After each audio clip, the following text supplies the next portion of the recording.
અરે હનુમાન કેરું નામ સુણતા અને ઝૂકી મસ્તક જાય છે, પણ કામો કીધા રાઘવ તણા ઈ તો ઘરો ઘર પૂંજાય છે. અરે કીધી કુખ ઉજળી અંજનીની અને ગણાણો તોય દાસમાં, અમ દેશ ના એ વીર હાચા અમર છે ઇતિહાસમાં. ભાઈ અમર છે ઇતિહાસમાં. ઈ હનુમાનજી મહારાજ જેની ઉપર જાનકીજીના હાથ પડી ગયા હોય, અષ્ટ સિદ્ધિ નવ નિધિ કે દાતાંગ અસબર દીન જાનકી માતા. ભગવતીના જેની ઉપર હાથ પડી ગયા હોય, ભગવાન રાઘવેન્દ્ર સરકારના જેની ઉપર હાથ પડી ગયા હોય, અને જેદી એમ કહેવાય છે કે લક્ષ્મણને મૂર્છા આવીને ભગવાન રામ છે એ મૂંઝાણા, હનુમાનજી મહારાજ જેદી એ સંજીવની બુટી લાવી અને લક્ષ્મણને બેઠો કર્યો, ત્યારે લક્ષ્મણને ભેટ્યા પછી હનુમાનજી મહારાજને બે હાથથી એ ભેટી ગયા હતા અને એટલું જ કીધું હતું કે તુમ મમ પ્રિય ભરત સમ ભાઈ. હે હનુમાન બાપ, તું તો મારા ભાઈ ભરત જેટલો મને વાલો છો. ભગવાન રામની આંખમાંથી આંગળાની ધાર તેદી થઈ ગઈ હતી ઈ હનુમાનજી મહારાજ. અને હનુમાનજી મહારાજ માટે તો કવિઓએ અદ્ભુત લખ્યું છે, એની સ્તુતિ લખી છે. મેં દાસ તુમરો રામ કો તુમ દાસ ખલદલ ગંજનો ગદભૂત પરાક્રમ રો હરિદલ શુલ ભય ભવ ભંજનો દિલ રંજનો દિન દુખી જનકો ભગત જનકો ભય હરણ ગાયો ઉગારી અને લીજે સરને તુમ હો અશરણ શરણ રઘુનંદન આનંદ કંદ કો દુખ ભર્યો રન કે લરણ में લક્ષ્મણ બચાવે અને કવન લાગ્યો બાન શુદ્ધિ ક્યો બને તો સંજીવની લાગે ઉઠાઈએ ગિરી ગિગને ગમન કર સંતાપ બજરંગી પ્રભુ રીજે સિદ્ધ में સમન કરો. જેની ઉપર ભગવાન રામ છે રૂઠવાન થઈ જાય, એ ભગવાન રામના જેની ઉપર હાથ પડી ગયા એનું નામ છે એ દુનિયામાં અમર થઈ ગયું ભાઈઓ. કલયુગનો જાગતો દેવ એટલે હનુમાનજી કહેવાય.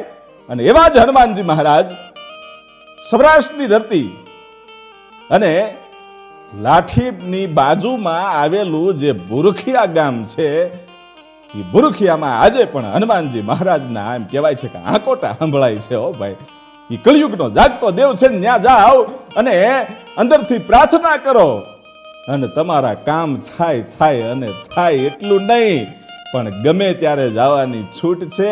અનક્ષેત્ર કાયમને માટે આજે પણ અહીંયા બુરખિયામાં એ શરૂ છે. પણ બુરખિયા ગામમાં હનુમાનજી મહારાજ આવ્યા કેવી રીતે એની આપણે વાત કરવી છે. એ બુરખિયાનો ઇતિહાસ શું છે? પણ એ બુરખિયાના મંદિરમાં જઈ અને એક બે કડી છે એ હનુમાન ચાલીસાની થઈ જાય તો તમારી મનોકામના છે એ પૂરી થઈ જાય છે. હજારો માણસો એવા જોયા છે, હજારો એવા દાખલા છે કે હનુમાનજીની સામે જેણે જેણે પ્રાર્થના કરી છે ને એના કામ પૂરા થઈ ગયા છે ભાઈ. જય હનુમાન જ્ઞાન ગુણ સાગર, જય કપી ત્રિલોક મુજાગર, રામ દૂત નતુલિત બલધામા, અંજની પુત્ર પવન સુત નામા, ઈ મહાવીર વિક્રમ બજરંગી, કુમતી નિવાર સુમતી કે સંગી, અરે કંચન વરણ વિરાજ સુબેશા, કાનન કુંડલ કુંચિત કેશા, હાથ વજ્ર ગૌ ધજા બિરાજે, કાંધે મૂજ જનેવું સાજે, શંકર સુવન કેસરી નંદન તેજ પ્રતાપ, મહાજગ વંદન વિદ્યાવાન ગુણી યતિ ચાતુર, રામ કાજ કર બે કોંગ આતુર, પ્રભુ ચરિત્ર સુની બે કો રસિયા, રામ લખન સીતા મન બસિયા. ઈ હનુમાનજી મહારાજની જેદી હનુમાન ચાલીસા તમે કરવા માંડો અને અહીંયાના ભાવથી જો કરો આકલો તો ઢીંગલો ચિથરા તણો ધૂણે. હો ભાઈ, પણ શ્રદ્ધા અને વિશ્વાસ હોવો જોઈએ. એવા ભુરખિયાનો જો ઇતિહાસની આપણે વાત કરવી હોય કે ભુરખિયામાં હનુમાનજી મહારાજ આવ્યા કેવી રીતે, એનું પ્રાગટ્ય કેવી રીતે થયું, અને આજે એવડું મોટું ધમધમતું ધામ છે, ત્યાં ગમે ત્યારે જાઓ એ મીઠો આવકારો મળે છે. એ હનુમાનજીના ધામની એના પ્રાગટ્યની જો વાત કરવી હોય તો એ વાતની શરૂઆત છે એ અયોધ્યાથી થાય છે કે અયોધ્યાના મહાયોગી એ મહાન સંત એટલે રઘુવીર દાસજી બાપુ, અને રઘુવીર દાસજી બાપુના શિષ્ય જગન્નાથપુરીના હતા. અને એમ કહેવાય છે કે એ પોતાના શિષ્યની સાથે, એના શિષ્યનું નામ દામોદરદાસ બાપુ હતું અને એ જગન્નાથપુરીના હતા. અને એમ કહેવાય છે કે રઘુવીર દાસજી બાપુની હારે એ ફકડ ખાખી સાધુઓની આખી જમાત છે એ યાત્રા કરવા માટે નીકળેલા. અને આખી જમાત છે એ યાત્રા કરતી કરતી કરતી એમ કહેવાય છે કે ગુજરાતની ધરતીમાં એ પગ મૂક્યો ભાઈઓ. ગુજરાતની ધરતીમાં આવ્યા અને હાલતા હાલતા વિરમ ગામની ભાગોળે આવી અને ઉભા રહ્યા ભાઈઓ. અને દિવસ આથમવું થઈ ગયો છે. ખુરજ છે એ માં રાંદલને ઓરડે જવાની તૈયારી કરે છે. અને એવે વખતે એ વિરમ ગામના પાધરમાં જ્યારે પહોંચ્યા ત્યારે ગુરુ રઘુવીરદાસજી બાપુએ એ સાધુની જમાતને કીધું કે હવે અહીંયા આપણે તંબુ તાણવા છે, અહીંયા આજની રાત ભજન કીર્તન કરવા છે. અને વિરમ ગામના પાધરમાં વિરમ ગામની બાગોળે એમ કહેવાય છે કે આ સાધુ સંતોએ એ પોતાના પડાવ નાખ્યા અને આખી રાત એમ કહેવાય છે કે ભજન કીર્તન કરતા કરતા કરતા મોડી મધરાત થઈ. અને એ વખતે રઘુવીરદાસજીએ કીધું કે મોડી રાત થઈ ગઈ છે, હવે બધાય શુભ રાત કરો, સવારમાં આપણે વહેલું જાગી અને યાત્રાએ જવું છે. એટલે હવ સંતો છે એ હોઈ જાય છે અને બરાબર એમ કહેવાય છે કે ઊંઘ આવી. એવે વખતે રઘુવીરદાસજીના જે શિષ્ય હતા દામોદરદાસજી, એ દામોદરદાસજીને એમ કહેવાય છે કે સપનું આવ્યું. ભાઈઓ, કોનું સપનું આવ્યું? હનુમાનજી મહારાજનું. કારણ કે દામોદરદાસજી હતા ને એ પોતે હનુમાનજી મહારાજના પરમ ઉપાસક હતા અને રામચરિત માનસના પ્રખર વક્તા હતા. અને હનુમાનજીની એવી ભક્તિ કરે જાણે એ માળા ફેરવતા હોય ને તો એની માળાના મણકે મણકે એ ભગવાન રામ બેઠો હોય, માળાના મણકે મણકે એમ કહેવાય છે કે હનુમાનજી મહારાજ બેઠો હોય. એ રામ રામના જાપ થાય, હનુમાનજી મહારાજની ચાલીસાઓ થાય, એની સ્તુતિઓ ગાય. એવો પરમ ઉપાસક હનુમાનજી મહારાજનો એ રઘુવીર દાસજી બાપુનો શિષ્ય એટલે દામોદર દાસજી. અને દામોદર દાસને અર્ધિક રાતને ટાણે એ હનુમાનજી મહારાજ છે એ સપનામાં આવ્યા. ભાઈઓ, અને સપનામાં આવી અને આદેશ આપ્યો કે તું મારો પરમ ભક્ત છો એટલે હું તને એક વાત કરવા માટે આવ્યો છું. આ હવારે તારા ગુરુ રઘુવીર દાસજીની રજા લઈ અને આ જમાતમાંથી નોખો પડી જાજે. તારે હવે યાત્રા નથી કરવાની, પણ તારે મારું પ્રાગટ્ય કરવાનું છે. અને આ દામોદર દાસજી છે ને એ પૂછે છે કે બાપા, તમારું પ્રાગટ્ય મારે કઈ રીતે કરવું? કે અહીંથી હાલતો હાલતો ચભાડ પ્રદેશમાં જાજે અને ત્યાં એક ડુંગરની ધાર છે નાનકડી એવી, અને ધારની ઉપર એ બાવળિયાની બાજુમાં હું ધરતીમાં હમાયેલો છું અને ચૈત્રી પૂનમની અડધી રાતે ત્યાં હું પ્રગટ થઈશ, આપોઆપ સ્વયંભૂ પ્રગટ થઈશ અને તને દર્શન આપીશ. અને એ હનુમાનજી મહારાજનો આદેશ શિરોધાર્ય કરી અને બરાબર હવારનો હુરજ ઉગ્યો. ભાઈ ભલે ને ઉગા ભાણ ભાણ તિહારા લવ ભામણા, હવે તો જીયાણ મરણ રી માણ અમારી રાખજે કાછો પર આવો. એ હુરજનો એમ કહેવાય છે કે કિરણો છે એ ધીરા ધીરા ધરતી ઉપર પાથરવા માંડ્યા. અને એ વખતે પોતાની પૂજા કરી, સ્નાન કરી અને જે કાંઈ પોતાની કાયમની જે નિયમ હતા એ બધાય પૂરા કરી. અને જ્યારે મહાપુરુષો સંતો જ્યારે કઈ બાજુ હવે યાત્રા કરવા માટે જવું છે એનો નિર્ણય કરવા માટે જ્યારે બેઠા, ત્યારે સંત રઘુવીરદાસજી બાપુ એ બેઠા છે અને ત્યાં પોતાના સપનાની વાત કરવા માટે આ દામોદર દાસજી આવીને બે હાથ જોડીને એટલું કીધું, બાપુ જો તમારી આજ્ઞા હોય ને તો એક વાત કરવી છે. પણ આ રઘુવીરદાસજી તો કોઈ જેવો તેવો ઓલિયો નહોતો, એ તો જુગ જુગનો જૂનો ઓલિયો હતો. ભાઈ, ભગત બીજ પલટે નહીં, ભલે ને જુગ જાય અનંત, પણ ઊંચ નીચ ગર અવતરે એ તો આખિર સંતના સંત. એવો એક મહાયોગી એ રઘુવીરદાસજી બધું જાણતા હતા. કીધું કે બાપ, હવે તારે જે મનમાં હોય એ વાત કરી દે. અને ત્યારે આ દામોદર દાસજી છે એટલું કહે છે કે બાપા, મને હનુમાનજી મહારાજે રાતે સપનામાં દર્શન આપ્યા. હે કે હા? કે શું કીધું? કે આદેશ આપ્યો છે. કે શું આદેશ આપ્યો? કે ચભાડ પ્રદેશમાં જઈ અને હનુમાનજી મહારાજ ત્યાં સ્વયંભૂ પ્રગટ થશે એવું મને વાત કરી છે. જો આપ આજ્ઞા કરો તો હું ચભાડ પ્રદેશ બાજુ જાઉં. અને ત્યારે રઘુવીરદાસજી બાપુએ કીધું કે તમારે ખુશીથી જાઓ અને હનુમાનજી મહારાજના કાયમને માટે તમારી ઉપર આશીર્વાદ રહે એવા આશીર્વાદ આપી અને સાધુની જે જમાત છે એ યાત્રાએ નીકળી ગઈ. એ સૌરાષ્ટ્રની યાત્રાએ નીકળી ગયા. પછી અહીંયા જે દામોદર દાસજી છે એ પોતે ધીરા ધીરા ધીરા ધીરા ડગલા માંડતા માંડતા વર્ધમાનપુરીમાં આવે છે. વર્ધમાનપુરી એટલે આજનું વઢવાણ. એ વઢવાણમાં આવી અને એમ કહેવાય છે કે રામજી મંદિર જે છે એ રામજી મંદિરે જાય છે ને બરાબર આરતી પૂરી થઈ છે અને પૂજારીજી છે એ મંદિરમાંથી બરાબર બહાર નીકળવાની તૈયારી કરે. એ વખતે આ દામોદર દાસજી છે એ રામજી મંદિરે જઈને ઉભા રહ્યા અને હામાં બંને સાધુડાઓ છે એ બેઠ્યા. એ પૂજારીને મળી અને પૂજારી કહે છે કે બાપા આજ આવ્યા છો તો રોકાવ અને આપણે હારે આજ વાળું પાણી કરીએ, જમીએ, પ્રસાદ લઈએ.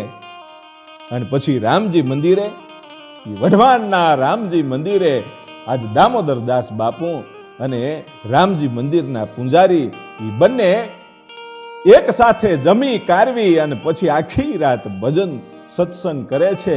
અને હવારનો સૂરજ નારાયણ ઉગ્યો, પોતાની પૂજા કરી અને જે દામોદર દાસજી છે એને ચબાડ પ્રદેશ બાજુ ધીરા ધીરા ધીરા ધીરા ડગલા માંડ્યા ભાઈઓ.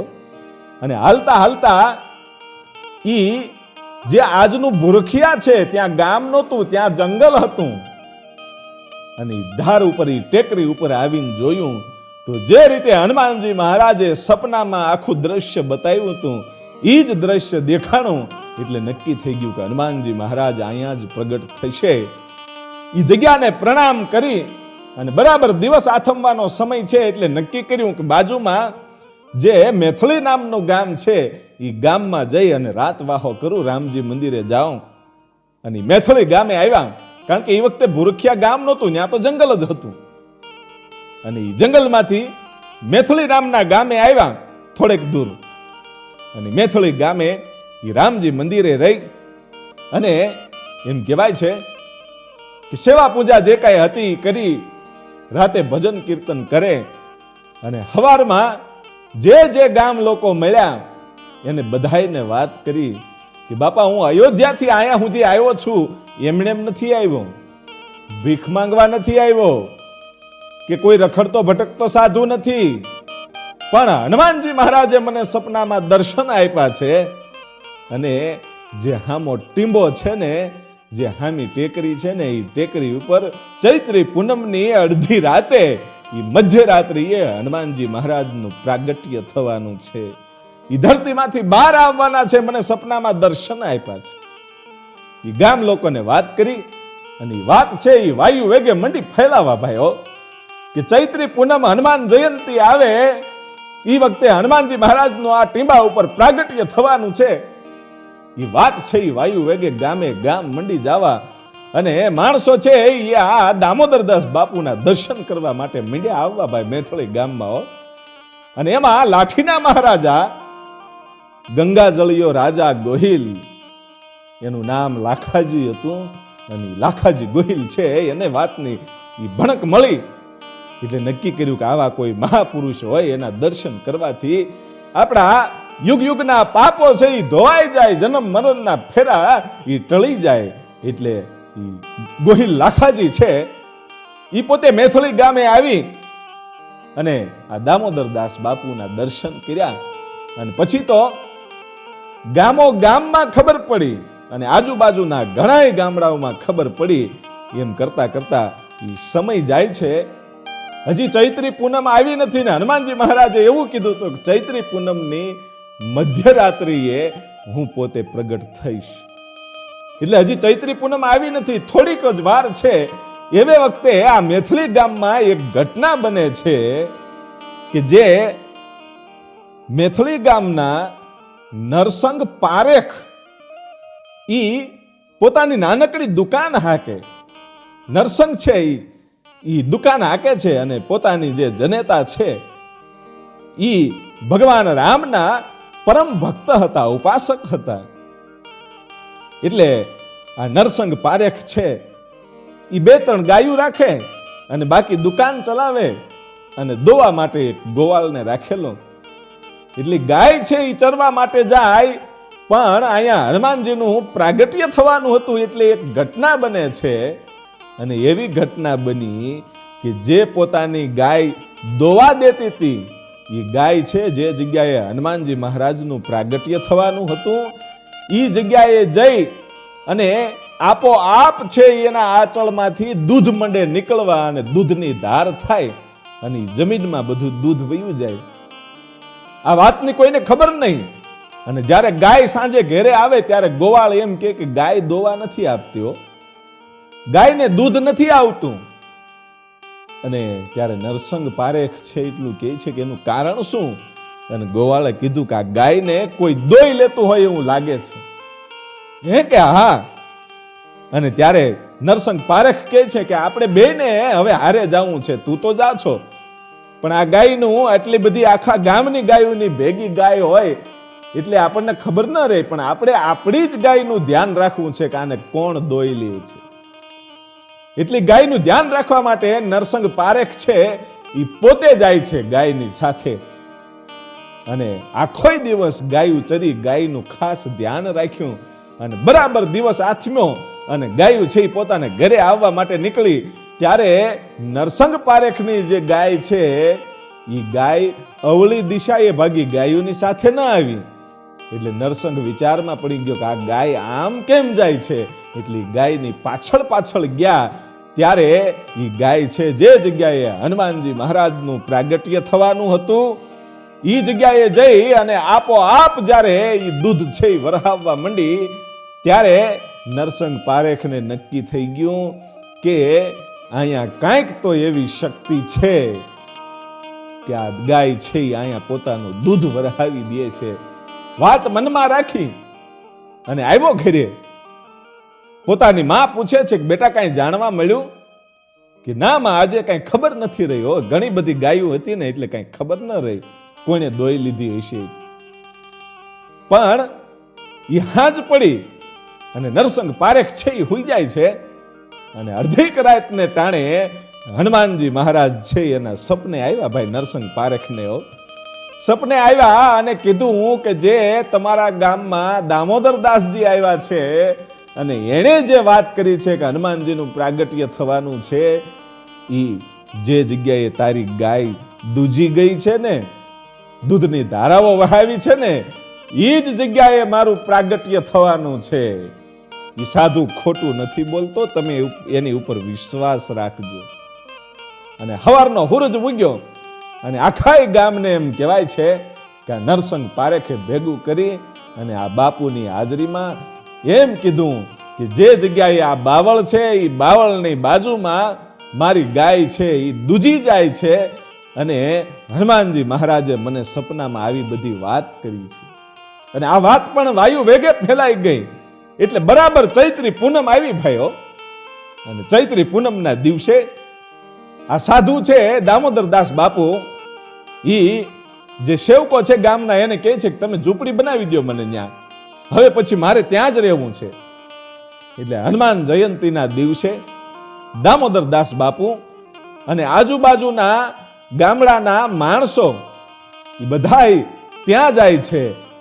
અને પછી તો ધીરે ધીરે ધીરે ધીરે હાંજ પડી અને હાંજ પડતા તો હજારો માણસની મેદની ત્યાં જામી ગયો. કારણ કે ખબર હતી કે ચૈત્રી પૂનમની મધરાત્રે હનુમાનજીનું પ્રાગટ્ય થવાનું છે. એટલે એના દર્શન કરવા માટે એ વાયુ વેગે વાતો ફેલાઈ ગયેલી. એટલે હજારો માણસ છે ત્યાં આવીને બેઠું ભાઈઓ.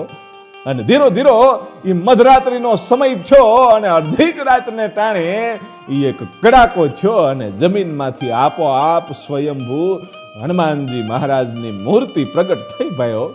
એ હનુમાનજી મહારાજની મૂર્તિ પ્રગટ થઈને એ દિવસ હતો વિક્રમ સંવત 1642 ચૈત્ર સુદ પૂનમ અને મંગળવાર. એ હનુમાન જયંતીની મધરાત્રે હનુમાનજી મહારાજની મૂર્તિ પ્રગટ થઈ અને હનુમાનજી મહારાજનો દામોદર દાસ બાપુએ જય જયકાર બોલાવ્યો અને એવું કીધું કે હનુમાનજી મહારાજે ધરતીમાંથી આજે અવતાર લીધો છે, પોતે પ્રગટ થયા છે, પણ ધરતીમાં કડાકો થયો પણ ધરતી જરાય ધ્રુજી નથી. હનુમાનજી મહારાજાએ આ ધરતીની રક્ષા કરી છે. એટલે આજથી એનું નામ ભૂરક્ષ. ભૂ એટલે કે ધરતી અને ધરતીનું જેણે રક્ષણ કરીને પોતે પ્રગટ થયા, એટલે ધરતી ધ્રુજી નહીં, બાકી હનુમાનજી જેવો જ્યારે પ્રગટ થાય તેથી તો ધરતીને ધ્રુજી જવું પડે ભાઈ. ધરતી ફાટી જાય, ધ્રુજી જાય, પણ આજ ધરતીની રક્ષા કરી અને સ્વયંભૂ હનુમાનજી મહારાજ જ્યારે બહાર આવ્યા ત્યારે એ દામોદરદાસ બાપુએ કીધું કે તમે આ ધરતીની રક્ષા કરી છે એટલે તમારું નામ ભૂરક્ષા. અને ભૂરક્ષા હનુમાનજી મહારાજની જય બોલાવી અને સમય જાતા એ ભૂરક્ષમાંથી ભૂરખિયા થઈ ગયું છે. બાકી મૂળ નામ ઈ ભૂરક્ષા હતું. અને પછી તો એ હનુમાનજી મહારાજનું પ્રાગટ્ય થયું પછી લાઠીના મહારાજા ગંગાજળિયા કુળ ઈ ગોહિલ લાખાજીએ એમ કહેવાય છે કે હનુમાનજી મહારાજની ઈ શિખરબંધ નાનકડી એવી ઈ ડેરી બનાવી દીધી, નાનકડું એવું મંદિર બનાવી દીધા. પછી દામોદરદાસ બાપુ છે એ હનુમાનજીની સેવા પૂજા કરે, ભજન કીર્તન કરે અને હજારો માણસો કાયમને માટે ત્યાં દર્શન કરવા આવે.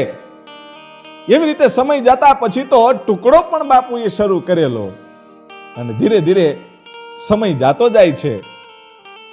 પણ અહીંયા તો જંગલ છે, કાયમને માટે માણસો કોઈ આવે નહીં, આવે પણ હાંજ પડે ને વયા જાય. એટલે લાઠીના મહારાજા લાખાજી ગોહિલને એમ થયું કે આ જંગલ હટાવી અને અહીંયા આપણે ગામને વસવાટ કરીએ, આપણે ગામ એક બાંધીએ. અને પછી ત્યાંથી જંગલ હટાવી અને ગામ બંધાવ્યું અને ગામનું નામ પણ ભૂરખિયા રાખવામાં આવ્યું. બાકી એ પેલા ગામ ત્યાં હતું નહીં. અને પછી ભૂરખિયા ગામ બન્યું અને ધીરે ધીરે સમય જતો ગયો અને બાપુ છે દામોદરદાસ બાપુ ઘણાય વર્ષો રહ્યા. અને એ પછી એને એમ લાગ્યું કે હવે મારે યાત્રા કરવા જવું છે. પણ વિચાર કરે છે કે યાત્રા કરવા જાવું પણ આ મંદિરનું ધ્યાન કોણ રાખે, સેવા પૂજા કોણ કરે. પણ હનુમાનજી મહારાજની એવી કંઈક કૃપા થઈ અને રામચરણ દાસજી ત્યાં પધાર્યા. અને રામચરણ દાસજીને આ આખોય હનુમાનજી મહારાજનો આશ્રમ સોંપી અને જે દામોદર દાસજી છે એ પોતે યાત્રાએ નીકળી જાય છે. અને યાત્રા કરતા કરતા યાત્રા પૂરી કર્યા પછી ઈ પાછા આ જગ્યા ઉપર આવ્યા નથી. પછી યાત્રા કરતા કરતા ગઢડાનું જે લાખણકા નામનું ગામ છે ત્યાં પોતે જગ્યા વસાવી અને સમય જાતા મોટી ઉંમરે પોતે દેહ વિલય થયા, દેહ છોડ્યો. અને અહીંયા તો રામચરણ દાસજી છે એણે આ જગ્યા સંભાળેલી અને રામચરણ દાસજી પછી જગ્યાના ગાદીપતિ થયા. અને એમ કરતા કરતા એની શિષ્ય પરંપરા હાલી, શિષ્ય પરંપરા મુજબ સેવા પૂજા થતી. અને સમય જાતા રૂપદાસજી જ્યારે ગાદીપતિ બન્યા પછી એ ગ્રહસ્થ થયા અને ગુરુ મહારાજે એને આજ્ઞા આપી કે તમે તમારા સંતાનોને કહેજો કે અહીંયા હનુમાનજીની પૂજા કરે. એ પછી એ પેઢીમાં જે સંતાનો થયા એટલે કે જે મહારાજ ગુરુ મહારાજ છે એની આજ્ઞા મુજબ રૂપદાસજી છે એ ગ્રહસ્થી થયા એટલે એને એક દીકરો થયો મૂળદાસજી. અને એ મૂળદાસજીના 3 દીકરાઓ અને એનો જે પરિવાર હાલ્યો એ આજે પણ ભૂરખિયા હનુમાનજીના મંદિરમાં સેવા પૂજા કરે છે. અને 24 કલાક અન્નક્ષેત્ર શરૂ છે, રહેવાની સુવિધાઓ પણ એવી છે અને એક પણ રૂપિયો ત્યાં લેવામાં આવતો નથી. જાજો અને હનુમાનજી મહારાજના દર્શન કરજો કે ભૂરખિયો હનુમાનજી મહારાજ કેવો છે ભાઈ, એ તો દુઃખ ભંજન છે. અને આ મંદિર છે એ આજે ટ્રસ્ટ દ્વારા ચાલે છે અને ટ્રસ્ટ પણ એટલું સરસ કામ કરે છે કે ખૂબ જ વિકાસ કર્યો છે. લોકોને ગરીબ માણસને મદદ પણ ખૂબ કરી છે. મંદિરનો વિકાસ પણ એટલો થયો છે. અને આજે 2025 પૂરું થવામાં છે અને 2026 પછી ત્યાં કરોડોના ખર્ચે હનુમાનજી મહારાજનું નવું ભવ્ય મંદિર બનવાનું છે. જે જૂનું મંદિર છે એને કાઢી અને ત્યાં ખૂબ જ મોટું મંદિર, એ હનુમાનજીની મૂર્તિ તો ત્યાં ને ત્યાં જ રહેશે, એને હલાવવામાં પણ નહીં આવે. અને એની ઉપર એક જબરજસ્ત મંદિર એ બનાવવાનું છે. એ મંદિરનો નકશો પણ આજે આવી ગયો છે અને કરોડોના ખર્ચે એ મંદિર બનવાનું છે. તો આપ સૌ જાજો ભૂરખિયા અને એ હનુમાનજી મહારાજના દર્શન કરજો. તમારી હવની મનોકામના છે એ હનુમાનજી મહારાજ પૂરી પાડે એવી ભૂરખિયા હનુમાનજી મહારાજને પ્રાર્થના કરીએ. અને હવે પછી મળીએ છીએ આપણે આગળના ઇતિહાસમાં. ત્યાં સુધી આપ સૌને જય માતાજી, જય સિયારામ.